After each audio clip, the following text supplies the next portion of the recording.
Sixth, Let the Sparks Fly, has not been on the turf since his career debut, October at Laurel, but that was going short. Seemed to do a little bit better when they stretched out last out. The 7, Pirradazis, 2 starts at Calder. Really no bueno, raced up near the pace and stopped. But as far as handling the grass, this horse should move up on the grass by leading the parade out of a sword dance mare. That's my price play. That's why I put my check mark next to the 7, 18-1. Keep it pithy. Keep it pithy. Is the 8. Yep, I will. The 9 is name in town, name in town. If you wish to opine on the 9, 40601. Hey, it did that. Yep, I got it right. The 10, be warned, this is a no spin zone. It's very good. Blinkers on. Hopefully, Bill O'Reilly's taking a break from his show and is wagering at tvg.com on the 7th at Tampa, because there's a lot of hunch plays for him there. Yep. And just to, again, emphasize what Simon was getting to before I got to keep it pithy, Pirradazis, the 7, that is definitely a long shot play in here at 17-1. Just, again, pedigree still matters, and that horse absolutely should move up on the grass with this pedigree. Yeah, I made it my check mark, and I'm going to make it my price play as well. This is a horse to use that, to use underneath, and just basically because of that reason. There's no multiple bullet points here. It's just solid pedigree for the turf. Leading the parade, son of AP Indy out of a sword dance mare. Sword dance, the sire of likes of horses like Marlin, who won the Arlington Million. So this horse, I think, is going to move up today on the grass. Sword Dance, a son of Nijinsky the 2nd. The sire here leading the parade, a son of AP Indy. So, yeah, it just keeps getting better and better as you go through generation to generation regarding the pedigree of the 7, Pirradazis, and the 7th at Tampa Bay. What's going to be fun is watching how your clones affect the odds down there at Tampa Bay Downs. You just released this on the 7, and right now, 18-1 on Pirradazis. Let's see what this horse is by the time they get to the starting gate. Those people willing to follow Simon Bray. Welcome back. We're just watching the odds fall. Did you see that last click? How about this? 16-13. Yeah. 18-17. Whilst we were away, as they used to say in the neighborhood of Simon Bray when he was growing up in Her Majesty's Kingdom, we were watching the odds change in the 7th at Tampa Bay Downs. When we left you going to break, Simon Bray had released his price play, the 7 Pirradazis, in the 7th here at Tampa, 18-1 at the time. Middle of the break, I don't know if it was the nasal hair clipper commercial. I think it was about that. Yep. Towards the end of that, 16-1. That makes you want to bet. Yeah. And then as we're coming out of the break, what did you see? 13-1. Yeah. Boom. So the bottom has dropped out of the 7 Pirradazis, and we're just watching this free fall in odds as Simon Bray has given this horse out as his price play. And again, a big part of oh, no, I went the other way. Oh, okay. Okay. All right. I still think the serious Simon Bray followers show up in the final 2 minutes here.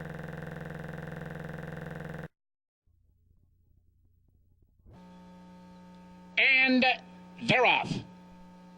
Keep it pithy. From the outside, breaks for the lead. 40601. Moves up on the far outside. Now emerging from between horses is the first-time starter, Serafino, going up and going after the early lead.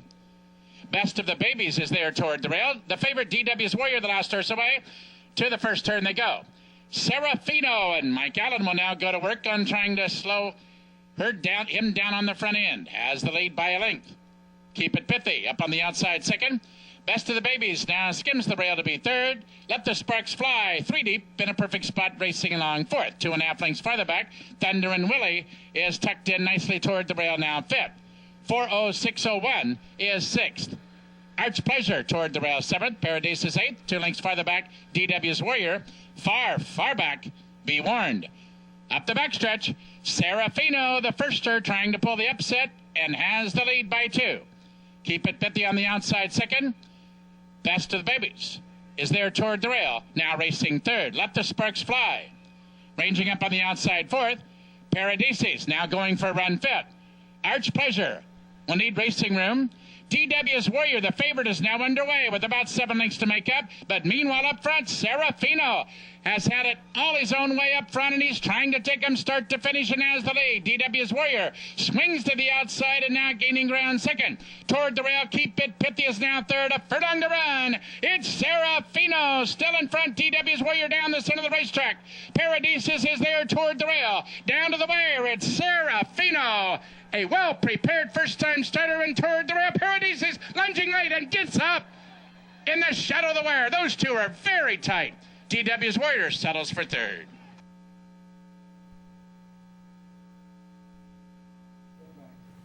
Dun, dun, dun, dun, dun. Oh, that's actually the Olympic theme. I'm trying to think of something.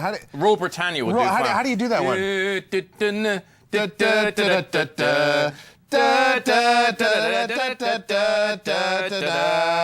Simon Bray with his price play at 16 to 1. I don't know how much more we could have talked about this horse.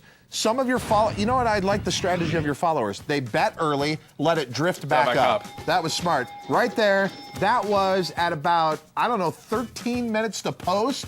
Now, you said the 7 Pirradazis has a solid pedigree for the turf. And then what happened 13 minutes later? That horse jumped up and won at 16 to 1. Well done. Thank you very much. Yeah, and that's all just pedigree play, really. I mean, look, usually I like to give a couple of reasons why I'm liking a horse, but as many of you know, I like to handicap races on the turf. That's where I did my work as a trainer, and I think most of my best picks come on the turf. But that was solid, just pedigree play.